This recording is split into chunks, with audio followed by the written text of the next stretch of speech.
ప్రభుజీ పునర్జన్మలు అని అంటుంటారు. పునర్జన్మలు ఉంటాయా? ఇందాక మీరు చెప్పినట్టు ఎన్నో జన్మల వాసనలు మనకి ఈ జన్మలో కూడా అవి ఉంటాయి అని చెప్పన్నారు కదా! ఆ వాసనలకు సంబంధించిన ఆ లైఫ్‌ని మళ్ళీ ఈ జన్మలో మనం అనుభవిస్తామా? తప్పకుండా. హ్మ్. మీరు అంతెందుకండి, మీరే ఎన్నో సార్లు మీ జీవితంలో కొంతమందిని కలిసుంటారు. వాళ్ళు చెప్తారు, ఇది ఈ జన్మలోంచి కాదు, పక్కా వీడి పోయిన జన్మలోదే ఈ ఈ లక్షణం. ఎందుకంటే చాలామంది అంటారు, మా ఇంట్లో ఎవ్వరండి ఇలా ఉండరండి, కానీ వీడికొక్కటే ఈ గుణం వచ్చింది అవును. అని అంటూ ఉంటారు. మనం చాలాసార్లు చూస్తాం, చిన్న పిల్లలకి వాళ్ళకి మనకు నేర్పించకుండానే ఒక టాలెంట్ వచ్చేస్తుంది. వాళ్ళు ఆ విధంగా నేను మొన్న బృందావనం వెళ్ళినప్పుడు మేము చూసాము, అక్కడ చిన్న పిల్లవాడండి, నాకు తెలిసి 3-4 సంవత్సరాలు ఉంటాయి, 250 కంటే ఎక్కువ ట్యూన్లలో హరే కృష్ణ మంత్రాన్ని పాడుతున్నాడు ఆయన. వాళ్ళ పేరెంట్స్ని అడిగాం, అయ్యా ఎలా నచ్చింది? ప్రభుజీ మేమేం తెలియదు ప్రభుజీ, చిన్నప్పటి నుంచి హార్మోనియం దగ్గరికి వెళ్ళి టిక్ టిక్ టిక్ టిక్ అనేవాడు, వాడే పాడుతున్నాడు, వాడికి మొత్తం హార్మోనియం ఎవ్వరు నేర్పించలేదు, వాడంతా వాడే పాడుతున్నాడు అని. అలా ఎన్నో. మీరు డాక్టర్ ఐన్ స్టీవెన్సన్, మీరందరూ ఇంటర్నెట్ ఉంది కదా, మీ అందరికి ఫోన్లు ఉన్నాయి కదా, డాక్టర్ ఐన్ స్టీవెన్సన్ అని నొక్కండి. 2500 కంటే ఎక్కువ కేసుల పైన ఆయన రీసెర్చ్ చేశారు.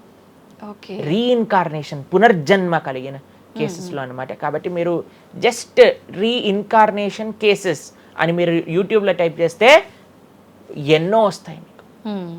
కాబట్టి పునర్జన్మ ఉన్నది.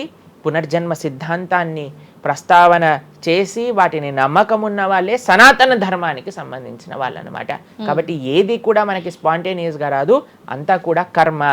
What ever we do that comes around అనమాట. కాబట్టి ఈ పునర్జన్మ సిద్ధాంతం అనేది తప్పకుండా ఉన్నది. పునర్జన్మ ఉంటుంది. జన్మాంతరాల వాసనలు అనేవి ఉంటాయి. ఎప్పుడైతే మనం ఆధ్యాత్మిక సాధన, ఎప్పుడైతే మనం భగవద్భక్తి చేస్తామో ఆ వాసనలన్నీ కూడా తొలగిపోతాయి. మనం చక్కగా మంచి ధార్మికమైన వ్యక్తిలా మనం మళ్ళీ మారచ్చు అనమాట. ప్రభుజీ, పునర్జన్మ ఉంటుంది అని అనుకున్నాం మనం. అయితే పునర్జన్మ అంటే అంతకుముందు జన్మకు సంబంధించిన పాపం పుణ్యం ప్రతి ఒక్క దాని ప్రభావం ఈ జన్మలో ఉంటుందంటారా ప్రభుజీ? తప్పకుండా. చాలా మంది అంటారు, ప్రభుజీ వాళ్ళు ఇంత పిచ్చి వాళ్ళు కానీ ఇంత ఆనందం ఎందుకు వస్తుంది అని అంటే, వాళ్ళు గత జన్మలో చేసిన పుణ్యం ఇప్పుడు వాళ్ళకి వస్తుంది, ఈ జన్మలో చేసే పాపం మళ్ళీ వస్తుంది. ఎవరు కూడా ఎస్కేప్ అవ్వలేరండి. ఇప్పుడు మీరు అనుకుంటున్నారు మనం బాధపడుతున్నాం, గత జన్మలో చేసిన పాపాన్ని ఇప్పుడు మనం అనుభవిస్తున్నాం, ఇప్పుడు మేము మంచి వాళ్ళం ప్రభుజీ, మీకు కూడా వస్తుంది ఆ ఛాన్స్. కాబట్టి ఈ కర్మ సిస్టమ్ ఏదైతే భగవంతుడు ఇది చేశారో దాని నుంచి ఎవ్వరు ఎస్కేప్ కాలేరు. ఆయన సిస్టమ్ చాలా పక్కా. ఇక్కడుండే మనం అప్పుడప్పుడు ట్రాఫిక్ సిగ్నల్ని దాటేసి ట్రాఫిక్ పోలీస్ నుంచి ఎస్కేప్ అవ్వచ్చు, కానీ భగవంతుడి యొక్క రేడార్ నుంచి ఎస్కేప్ అవ్వలేదన్నమాట. ఎందుకంటే ఆయన హృదయంలో ఉండే కదా అన్ని నోట్ డౌన్ చేసుకునేది. కాబట్టి తప్పకుండా గత జన్మ పుణ్యము, గత జన్మ పాప ఫలితాలు ఈ జన్మలో అనుభవించాల్సిందే. చాలా మంది మమ్మల్ని అడుగుతారు, ప్రభుజీ నరకానికి తీసుకెళ్తారు కదా. ఆ నరకానికి తీసుకెళ్తారు, మరి నరకంలోనే అంత అయిపోగొడితే మళ్ళీ ఈ జన్మలో ఇవ్వటం ఎందుకు? ఇన్స్టాల్మెంట్లో వస్తాయి, ఈఎంఐస్ కింద కట్టాల్సి వస్తుంది అనమాట మన ఫలితాన్ని. కొద్దిగా నరకంలో, కొద్దిగా ఈ జన్మలో, మళ్ళీ వచ్చే జన్మ. ఒకటేసారి ఆ యొక్క ఫలితాన్ని కానీ ఇచ్చేస్తే మనం తట్టుకోలేము. కాబట్టి భగవంతుడి యొక్క కృప నిజంగా చెప్పాలంటే ఇన్స్టాల్మెంట్స్లో వచ్చేది. ఇప్పుడు చూడండి, ఒకసారి 10 కోట్లు కట్టాలి అంటే అది ఈజీయా, లేదా ఇన్స్టాల్మెంట్లో కట్టాలంటే ఈజీయా? అందుకే కదండి అందరు ఈఎంఐలు కావాలండి. అలానే పుణ్యం, అలానే పాపం కూడా. కొద్దిగా స్వర్గంలో అనుభవించు, కొద్దిగా ఇప్పుడు అనుభవించు, మళ్ళీ నెక్స్ట్ జన్మలో అనుభవించు. అది తప్పదు, ప్రతి ఒక్కళ్ళు అనుభవించాల్సిందే. లేకపోతే చెప్పండి, అసలు ఈ జన్మలో ఎందుకు కొంతమంది కష్టాలు అనుభవిస్తున్నారు? కొంతమందికి పుట్టుక నుంచే కష్టం వస్తుంది, కొంతమంది కొన్ని డిఫెక్ట్స్ తో పుడతారు. ఎందుకు?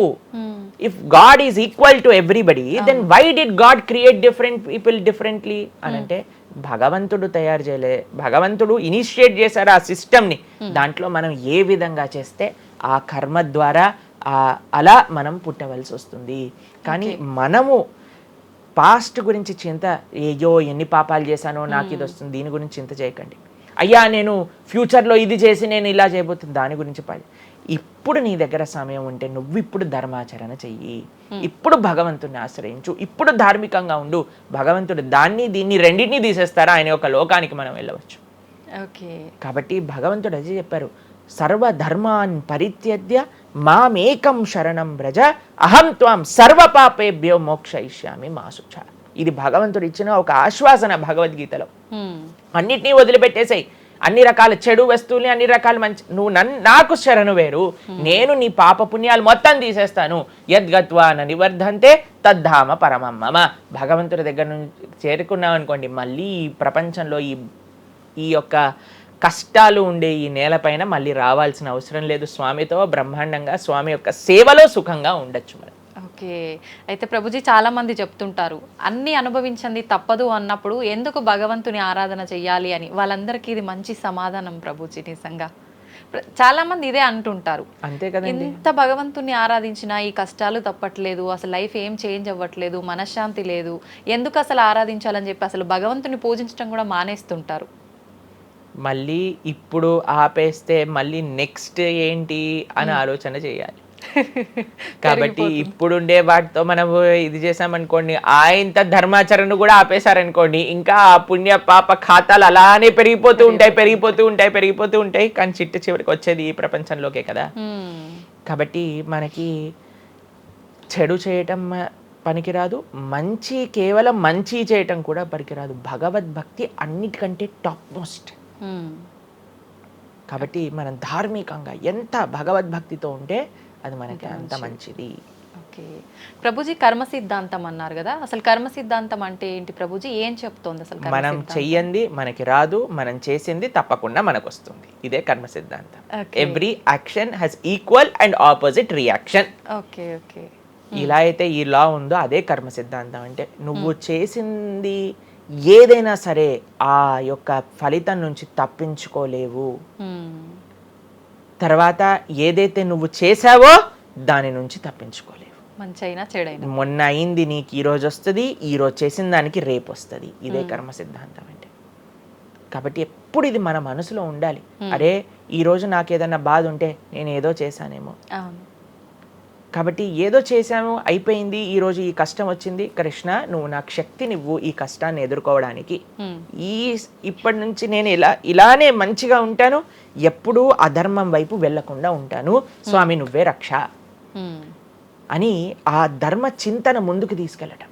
ఇప్పుడు కానీ మనం ఆ ధర్మ సంకల్పం చేసుకుంటండి, రేపటి రోజున మరి చాలా మంది అంటే రేపు ఎవరు చూసారో లేదో, అయ్యా రేపు ఎవరు చూసారో లేదో అని కానీ మీ పిల్లవాడు చెప్పి నేను ఇప్పుడు కష్టపడను, రేపు నాకు ర్యాంక్ వచ్చాక నాకు ప్లేస్మెంట్ వస్తుందో లేదో నాకేం గ్యారంటీ ఉంది కాబట్టి నేను చదవను అన్నాడు అనుకోండి, ఏం చెప్తారు మీరు? నాన్న నువ్వు ప్లేస్మెంట్ గురించి బాధపడకు, ఫస్ట్ నీ కర్తవ్యం చదవటం నువ్వు చదువు, దాని తర్వాత నీకు వస్తుంది, నీ జీవితం సెటిల్ అవుతుంది. అంతే కదండి. మనం కూడా లేదు రేపు ప్రొద్దున ఎవరు చూసారు స్వర్గాన్ని నరకాన్ని కాబట్టి నేను ఇప్పుడు ధర్మాచరణ చెయ్యను అని అంటే మీ పిల్లవాళ్ళు కూడా ఎక్కడైతే చదవను అని అంటారో అలానే మనం కూడా తయారవుతాం.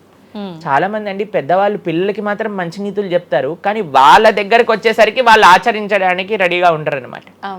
కాబట్టి మీరు ఒక్క విషయాన్ని ఆలోచించండి, మీరు ఏం చెప్తున్నారో అది మీరు ఫాలో అవుతున్నారా? పెద్దలు ఫాలో అవుతేనే అది పిల్లలు ఆచరిస్తారు, లేకపోతే ఆచరించరు. పిల్లలకి స్కూల్ ఎలానో మనకి భగవంతుడి యొక్క సృష్టి చేసిన ఈ ధర్మం అలాంటిది. కాబట్టి ఈ రెండిట్లో మనం చాలా జాగ్రత్తగా ఉండాలి. ప్రభుజీ చాలా మంది ఏ పని చేయాలన్నా కూడా ముందు వెనక ఆలోచించి ప్రతిదీ జ్యోతిష్యాన్ని పట్టి దాని ప్రకారంగానే పనులు చేస్తూ ఉంటారు. నిజంగా జ్యోతిష్యాన్ని నమ్మొచ్చు అంటారా? జ్యోతిష్యం 100% కరెక్టే, కానీ జ్యోతిష్యాన్ని నువ్వెంత సీరియస్గా తీసుకోవాలి అది ఆలోచించాల్సిన విషయం. జ్యోతిష్య శాస్త్రం అది, శాస్త్రం ఎప్పుడూ కూడా కరెక్టే, కానీ మనకి ఎంత అవసరం అది. ప్రతిరోజు ప్రొద్దున లేవంగానే రాశి ఫలాలు ఏమైపోయాయి అని కొంతమంది చదువుతూ ఉంటారు. ప్రతి చిన్న విషయానికి ఈ రోజు ఏమైంది, ఈ రోజు ఎలా ఉంది, ఆ రోజు ఎలా ఉంది, సండే పేపర్లో వచ్చింది ఇంకా ఈ వారం ఎలా ఉండబోతుంది, ఇవన్నీ నీకు అవసరం లేదయ్యా. నువ్వు ధర్మాచరణ చెయ్యి, భగవంతుడి పట్ల నమ్మకం పెట్టుకో, ఆయన చూసుకుంటాడు. భక్తులు ఎవరు కూడా అలాంటి విషయాలని సీరియస్గా తీసుకోరండి. ఎందుకంటే బృందావనంలో ఒక భక్తులు ఉన్నారనమాట, ఆయన అంటారు మొత్తం అన్ని గ్రహాలు నీకు అనుకూలంగా ఉండి నువ్వు కృష్ణ భక్తుడివి కానీ అవ్వకపోతే అన్ని గ్రహాలు అనుకూలంగా ఉండి నీకేం లాభం. తర్వాత అంటాడు అన్ని గ్రహాలు ప్రతికూలంగా ఉండి కానీ నువ్వు కృష్ణ భక్తుడు అయితే ఏవి నిన్ను ఏం చేయలేవు. ఎందుకంటే భగవంతుడు అలాంటి రక్షణ ఇస్తాడనమాట. భగవంతుడి దగ్గర ఆ శక్తి ఉన్నది. కాబట్టి మనము దేన్ని ఎంత సీరియస్గా తీసుకోవాలి, మనకి కావాల్సినది ఆధ్యాత్మికత, భక్తి. భగవంతుడి గురించి విన్నామా, భాగవత రామాయణాదులు శ్రవణం చేశామా, స్వామికి ఆరాధన చేసుకున్నామా, ఆలయానికి వెళ్ళామా, గోసేవ చేశామా, ధార్మికంగా ఉన్నామా, ఎవరికి ఏం చెడు చేయలేదా, మంచి అందరి గురించి కూడా మంచి ఆలోచిస్తున్నామా, ఒకళ్ళతో మంచిగా మాట్లాడుతున్నామా, ఎవరికి చెడు చేయట్లేదా, ఇంతవరకు నీ ఆలోచన ఉంటే సరిపోతుందండి. ఈ ధర్మ చింతన మనకు కావాలి, అంతేకాని ఏమవుతుంది, నా రాసి ఏంటి, ఇదేంటి. ఇప్పుడు అంత పిచ్చి జనాలకి ఎలా పెరిగిపోయిందంటే, ఒకళ్ళు అంటారు ఈ ఉంగరం పెట్టుకోమంటారు, ఒకళ్ళు అంటారు ఇలా నీ పేరు రాయి అంటారు, ఒకళ్ళు అంటారు నీ పేరులో ఏ ఏ ఏ ఏ ఎక్స్ట్రా రాయమంటారు. ఇవన్నీ ఏంటి మారిపోయాయి. ఇవన్నీ మార్చుకొని నీ ఆచరణ కానీ మారకపోతే, నీ థింకింగ్ కానీ మారకపోతే, నీ ధర్మం పట్ల ఉండే అనిరుక్తి కానీ పెరగకపోతే ఇవన్నీ చేసి ఏం లాభం. కాబట్టి మనం ఎసెన్స్ ఆఫ్ ధర్మ భగవంతుడి ఆరాధన. సవై పుంసాం పరో ధర్మో యతో భక్తిర్ అదోక్షజే. అటువంటి స్వామిని ఆశ్రయించటంలో మన టైం పెట్టాలి, కానీ ఇలాంటి చిన్న చిన్నవి చూసుకోవటం, వీటి కోసం మనం సమయాన్ని వేస్ట్ చేసుకోవటం మంచిది కాదు. జ్యోతిష్యం కరెక్టా? 100% కరెక్ట్. నీకెంత కావాలి అది నువ్వు ఆలోచన చేసుకో. పెళ్లి చేసుకోవాలి, గృహ ప్రవేశం చేసుకోవాలి, ఏదైనా పెద్ద పెద్ద ఉంటే అప్పుడు మీరు చూడాలి ముహూర్తం, వివాహం చేసుకోవటం కానీ లేదా ఏమంటాం మన గృహ ప్రవేశాది పెద్ద పెద్ద కార్యములకి చూసుకొస్తే ప్రతిరోజు, ప్రతి క్షణం, ప్రతి వారం, ప్రతి నెల. చాలా మందికి పొద్దున్నే చూడండి అసలు రోజు గడవదు. ఇలాంటి పిచ్చి పనులు ఆపాలి. ఫస్ట్ ప్రొద్దున పూట లేచి భగవంతుడి దగ్గరికి వెళ్ళి భగవంతుడికి నమస్కారం చేసి జపం చేసుకొని ధ్యానం చేసుకొని ఆలయానికి వెళ్ళి దర్శనం చేసుకొని భగవత్ చింతనలో ఉండండి. రోజులో ఏ కష్టం వస్తుందో దాన్ని ఎలా ఎదుర్కోగలో ఆ శక్తిని వస్తుంది. అంతేగాని ఏమున్నాయి రాశి ఫలాలు చదవటం వల్ల ఏం అవ్వదండి. కాబట్టి సొల్యూషన్ పైన కాన్సన్ట్రేట్ చేయండి, ప్రాబ్లం కోసం విశ్లేషణ చేయకూడదు. ఓకే ప్రభుజీ, చాలామంది ఇంట్లో నెగిటివ్ ఎనర్జీస్ ఉన్నాయి, దయ్యాలు తిరుగుతున్నాయి, లేదంటే ఎవరైనా ఒక పర్సన్కి దయ్యం పట్టింది అని చెప్పి చాలామంది ఎవరు ఇట్లా పంతుళ్ళు అట్లాంటి వాళ్ళ దగ్గరికి, మాంత్రికుల దగ్గరికి తీసుకెళ్ళడము, వాళ్ళు వదిలిస్తారని చెప్పటము, ఆ దయ్యం వీళ్ళని చాలా పీడిస్తుంది అని చెప్పడం, ఇలాంటివి చాలా వింటుంటాము సహజంగా. ఇదంతా నిజమే అంటారా ప్రభుజీ? అసలు దయ్యాలు అనేవి ఉన్నాయంటారా? ఆత్మలు, దయ్యాలు ఇవన్నీ ఉన్నాయండి, అది లేవు అని చెప్పలేము, ఉన్నాయి తప్పకుండా. ఎలా అయితే మీరు నెగిటివ్ ఎనర్జీ అంటారు కదా, నెగిటివ్ ఎనర్జీ ఎక్కడికి వస్తుందో తెలుసా అండి? నెగిటివ్ పీపుల్ దగ్గరికి వస్తుంది. ఎవరైతే ఎమోషనల్గా, ఎవరైతే స్పిరిచువల్గా, ఎవరైతే ఫిజికల్గా వర్నలబుల్గా ఉంటారో వాళ్ళ దగ్గరికి వస్తుంది. ఎవరైతే ఇంట్లో భగవద్ ఆరాధన ఉండదో, పూజ రూమ్లో ఏమీ లేకుండా చాలామంది, ఇప్పుడు మాకు చాలా విచిత్రం అనిపిస్తుంది కొన్నిసార్లు, మాకు ఈ ఇంటర్నెట్లో వీడియో చూసినప్పుడు వీళ్ళు చర్చ్లో ఉండే వాళ్ళందరూ దయ్యాలను వదిలిస్తూ ఉంటారనమాట. మాకు చాలా ఆశ్చర్యం ఏంటంటే వీళ్ళకి ఎందుకు దయ్యాలు పడుతున్నాయి అని. కాబట్టి ఎందుకు దయ్యాలు ఎవరైతే పర్సనాలిటీస్లోకి వెళ్తాయో తెలుసండి, ఎవరైతే క్లీన్లీనెస్ మెయింటైన్ చేయరో, ఓకే, ఎవరైతే సమయానికి స్నానం చేయటం కానీ, సమయానికి శుచిగా శుభ్రంగా ఇల్లు శుభ్రంగా ఉంచుకోవటం కానీ, దేవాలయంలో భగవంతుడి యొక్క మూర్తులకి చక్కగా ఆరాధన చేసి ధూపం, దీపం, నైవేద్యం, తోరణం, ఉత్సవాలు, పండగలు, యజ్ఞాది యాగాదులు ఇవన్నీ ఉన్న చోట ఎప్పటికీ నెగిటివ్ ఎనర్జీ అనేది ప్రవేశించలేదు. ఓకే. కానీ ఎక్కడైతే జనాలు డిమ్గా, డల్గా, ఎటువంటి వైబ్రెన్స్ లేకుండా, ఎప్పుడు ఎమోషనల్ వర్నలబుల్గా బాధల్లో ఉంటూ, ఏ ఆధ్యాత్మికంగా లేకుండా, ఇల్లంతా గందరగోళంగా చెత్త చెదారంతో, ఎప్పుడైనా సరే ఫ్రెష్ ఫుడ్ కాకుండా స్టేల్ ఫుడ్, బయట సోర్స్ తెలియని ఫుడ్ వాటిని తినటం వల్ల అలాంటి మెంటాలిటీస్, అలాంటి నెగిటివ్ ఎనర్జీ ఈజీగా ఇటువంటి నెగిటివ్ ఎన్వైరన్మెంట్లోకి వచ్చేస్తుంది అనమాట. ఓకే. కానీ ఎప్పుడైతే మనం వైబ్రెంట్గా భగవన్నామ చక్కగా బొట్టు పెట్టుకొని చక్కగా మంచిగా సాంప్రదాయంగా రెడీ అయ్యి, చీర సాంప్రదాయం, మన సాంప్రదాయం మన చీర అండి, భారతీయత. మగవాళ్ళైతే ధోతి కుర్తా, ఇంతకు ముందు ఉండేది శిఖ. ఎంత చక్కగా బొట్టు పెట్టుకొని చక్కగా అలంకరణ చేసుకొని ఇంట్లోకి వెళ్ళంగానే అసలు ఆ ధూపం యొక్క సువాసన వచ్చి చక్కగా పసుపచ్చతో మన గడప నుంచి స్టార్ట్ చేస్తే పైన తోరణం, కింద ముగ్గులు. అసలు ఒక సనాతన సాంప్రదాయం, ఒక హిందువు యొక్క ఇంటికి వెళ్తే ఏ దయ్యం అలాంటి ఇంట్లోకి వెళ్ళగలుగుతుంది చెప్పండి? మన సినిమాలలో మీరు చూసి ఉంటారు, దయ్యాలు ఎక్కడుంటాయి? పాతబడ్డ బంగ్లాలలో, ఎక్కడో క్లోజ్ చేసిన గెస్ట్ హౌస్లలో ఉంటాయి, అంతేనా? నిజం ప్రభుజీ. ఏదైనా దేవాలయంలో దయ్యం ఉండటం మీరు చూసారా ఎక్కడైనా? ఎందుకు ఉండదు? ఎందుకంటే అక్కడ భగవద్ ఆరాధన జరుగుతుంది కాబట్టి. ఏ ఇంట్లో అయితే నిరంతర భగవదారాధన ఉంటుందో, ఏ ఇల్లు అయితే వైబ్రెన్స్గా ఇంటి బయట ముగ్గు నుంచి ప్రారంభమై ఇంటి లోపల దేవాలయంలో దీపము నిరంతరము కూడా ఉంటుందో, భగవద్ ఆరాధన జరుగుతుందో, భగవన్నామ జపం జరుగుతుందో, శాస్త్రాన్ని పారాయణ చేస్తున్న విష్ణు సహస్రనామం, హరే కృష్ణ మహామంత్ర కీర్తన, యజ్ఞము, యాగము, ఉత్సవాలు చేస్తూ అటువంటి ఇంట్లో అటువంటి వ్యక్తులకి ఎప్పుడూ రాలేదండి. ఎవరైతే తన నుదిటిన తిలకాన్ని అలంకరణ చేసుకొని చక్కగా సాంప్రదాయంగా ఉంటారో, శుచి శుభ్రత పాటిస్తారో, చక్కగా ఆలయానికి వెళ్ళి గోసేవ చెప్పండి, అలాంటి వాళ్ళకి ఎప్పుడైనా ఇలాంటి నెగిటివ్ ఎనర్జీ అటాక్ అవుతుంది అంటే అస్సలు కాదు. ఎవరైతే గ్లూమీగా డిప్రెస్డ్గా ఏం లేకుండా ఏ వస్త్రాలు పడితే ఆ వస్త్రాలు వేసుకోవటం, దేవుడు కొంతమంది ఆలయంలోకి వెళ్ళామనుకోండి, ఇంట్లో పూజ రూమ్లోకి వెళ్ళామనుకోండి, పండగ నుంచి పండగ మాత్రమే దీపం పెడతారు, లేదా అస్సలు ఆ పూలు అలానే ఉంటాయి 15-20 రోజుల వరకు. అవును ప్రభు. అలాంటి ఇంట్లలో నెగిటివ్ ఎనర్జీ రాకపోతే ఇంకేమొస్తుంది చెప్పండి.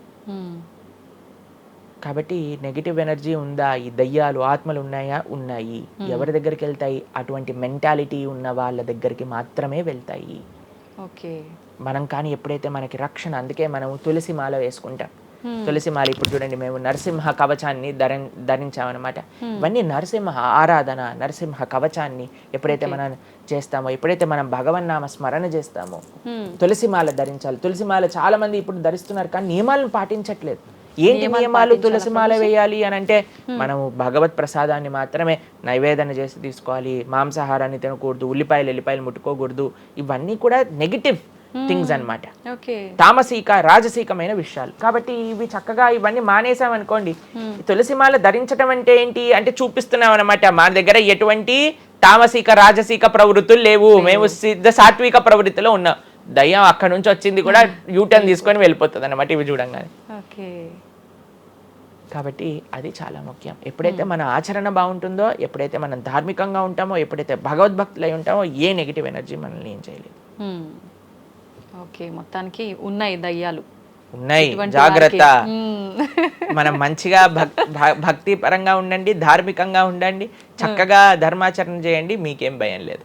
కానీ ఎక్కడైతే ఇవన్నీ జరగవో అక్కడ ఉంటాయి. అందుకే ఆధ్యాత్మిక మార్గంలో నడవాలి అందరం కూడా. కృతజ్ఞతలు ప్రభుజీ, నిజంగా చాలా మంచి మంచి విషయాలు తెలుసుకుంటున్నాం మీ ద్వారా, ఇంకా ఇంకా తెలుసుకోవాలని కోరుకుంటున్నాం. ధన్యవాదాలు ప్రభుజీ. హరే కృష్ణ. హరే కృష్ణ.